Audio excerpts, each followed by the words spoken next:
নমস্কার, সকল বীরভূম পোর্টালের দর্শকদের স্বাগত জানাই। আমরা এখন পৌষ মেলা মাঠে। পৌষ মেলা প্রস্তুতি শুরু হয়েছে। 23শে ডিসেম্বর থেকে শুরু হবে পৌষ মেলা। সরাসরি দেখতে পাচ্ছেন বীরভূম পোর্টালের পর্দায়, এবং যেখানে প্রস্তুতি ছবিতে দেখতেই পাচ্ছেন। বিনোদন মঞ্চ তৈরি হয়েছে নতুন ভাবে, অনেক বড় আকারে তৈরি করা হয়েছে। সেই বিনোদন মঞ্চের সামনে আমরা রয়েছি।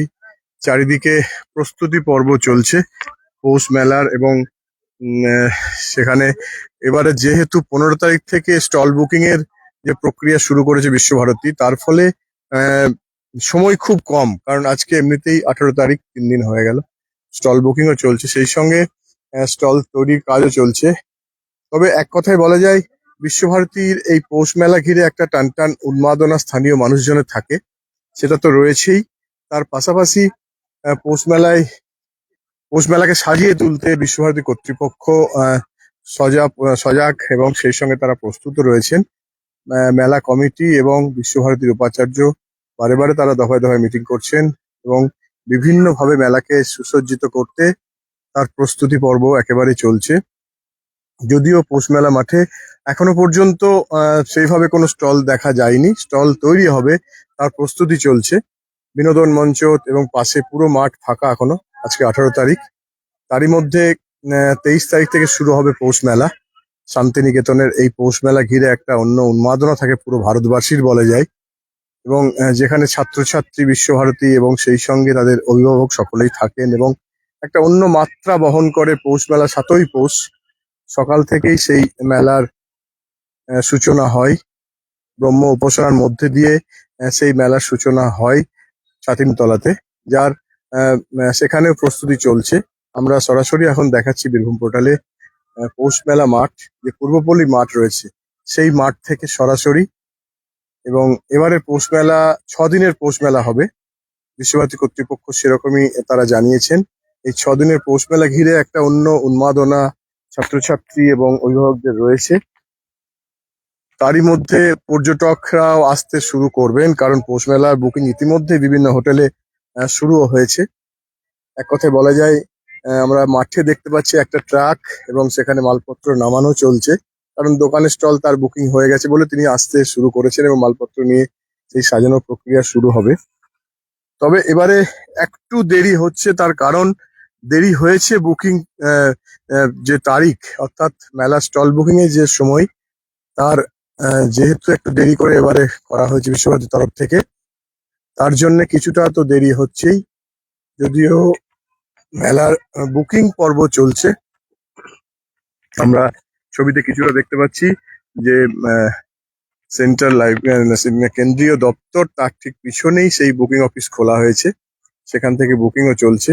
এবং আজ থেকেও সে একটা মানে পুরোদমে বলা যায় মেলা পর্ব চলছে, এবং মেলা প্রস্তুতি একটা অন্য উন্মাদনা যেমন মানুষের কাজ করে, এই মেলা ঘিরে একটা যেন মানুষের কাছে একটা অন্য মাত্রা বহন করে। সেই পৌষ মেলা মাঠ থেকেই আমরা সরাসরি রয়েছি, এবং সরাসরি বীরভূম পোর্টালে দেখছেন। পুরো মাঠ যদিও ফাঁকা, কিন্তু আর 2-1 দিন বা 3 দিনের মধ্যে মেলা একেবারে মাঠ সেজে উঠবে।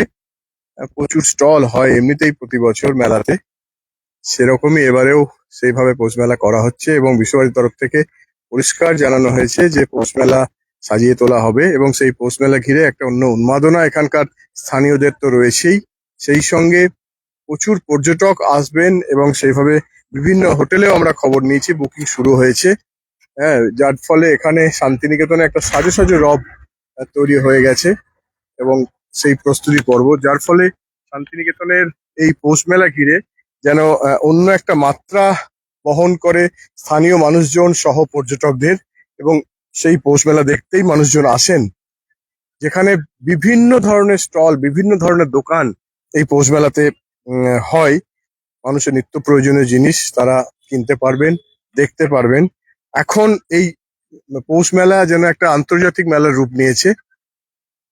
যেভাবে পৌষ মেলার সূচনা হয়েছিল, তার থেকে মেলার পরিসর অনেক বেড়েছে, এবং সেই মেলা এখন বিশাল আকারের মেলা বলা যায়। অন্যান্য 2-1টি মেলার থেকে এই মেলা অন্য আকারের মেলা, অন্য বিশাল আকারের মেলা। এবং এই পৌষ মেলা ঘিরে একটা স্থানীয় মানুষজনের একটা ব্যবসায়িক রোজকার এবং সেই সঙ্গে স্থানীয় মানুষের উপস্থিতি লক্ষ্য করা যায়। কয়েকদিন আগে বোলপুর ব্যবসায়ী সমিতির তরফ থেকেও সেভাবে আবেদন করা হয়েছে বিশ্বভারতীকে যে যেন স্বচ্ছতা বজায় থাকে বুকিং এর ক্ষেত্রে, এবং স্টল বুকিং ক্ষেত্রে বিভিন্ন সময় অভিযোগ ওঠে যে সেখানে পার্সিয়ালিটি করা হয়, অর্থাৎ স্টল কিছু মানুষজন অসাধু চক্র সেখানে কাজ করে, যার ফলে এবারে কিছুটা স্বচ্ছতা ফিরিয়ে আনার চেষ্টা করেছেন বিশ্বভারতী কর্তৃপক্ষ, উপাচার্য প্রবীর কুমার দত্ত ঘোষ। এবং তিনি পরিষ্কার বলে দিয়েছেন এবারে 100%ই স্বচ্ছতা বজায় রাখা হবে এবং তাও চেষ্টা চলছে। এবং সেই পর্ব শুরু হয়েছে এবং পৌষ মেলার আমরা ঠিক পূর্ব দিকে দেখতে পাচ্ছি প্রচুর দোকান, যারা ফুটপাত ব্যবসায়ী তারা ইতিমধ্যে আসতে শুরু করেছেন, এসে গেছেন এবং এই মাঠের ধারে তারা এখন রয়েছেন। আপাতত তারা এখান থেকেই বিভিন্ন জায়গায় ফুটপাতে বসবেন যেটুকু খবর রয়েছে। মেলা কমিটিও সজাগ রয়েছে এবং বুকিংও চলছে। প্রচুর ব্যবসায়ীরা দূর দূরান্ত থেকে আসছেন, অনলাইনেও বুকিং শুরু হয়েছে এবং সেই বুকিং পর্ব ছবি হয়তো কিছুক্ষণ পর আমরা দেখাতে পারবো। কিন্তু এই মেলা ঘিরে একটা যেন অন্য মাত্রা বহন করছে স্থানীয় মানুষ সহ বহিরাগতদের, বিশেষ করে ব্যবসায়ী থেকে শুরু করে এই মেলাতে আগত পর্যটকদের কাছে একটা অন্য অন্য চিন্তা ভাবনার এই পৌষ মেলা। সরাসরি বীরভূম পোর্টালে আমরা দেখতে পাচ্ছেন সেই মেলা গ্রাউন্ডের ছবি। আর মাত্র কয়েকদিন তারপরে পৌষ মেলা হবে এই 23 ডিসেম্বর এই পুরপল্লী মাঠে, এবং এই বিনোদন মঞ্চের কাজ প্রায় শেষের দিক। সেখানে চারিদিকে প্যান্ডেল করা প্রক্রিয়া চলছে। ধন্যবাদ সকল বীরভূম পোর্টালের দর্শককে। আমরা কিছুক্ষণ সরাসরি দেখালাম পৌষ মেলা মাঠ থেকে, পুরপল্লী মাঠ থেকে সরাসরি। ধন্যবাদ সকল বীরভূম পোর্টালের দর্শকদের।